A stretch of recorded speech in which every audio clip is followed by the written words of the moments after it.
Hello for this video everyone, magluto di kong pumpanos. Let's go!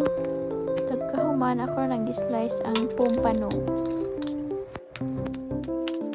Pagkahuman og slice sa pumpano guys, ako na siyang gitinluan dayon hugasan. Pagka maghugas, ang mga sunod na ako ang ingredients na para sa gulos. Ako na nag-slice diya dapita.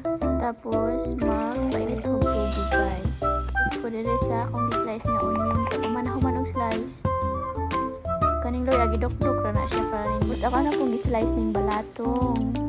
Isagol na ako ni siya. Oh, manag slice but tapos kanina po repolyo ako ang slice yun. So, mana mao din ako mga luto uno. Tapos ni bukal naman ako ang gipainit nga tubig. Yun din ako ang mga lamas.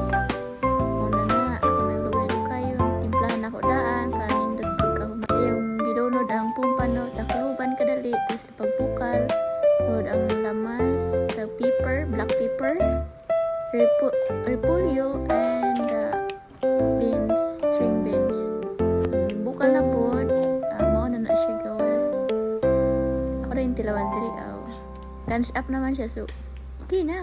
Thank you for watching. Bye!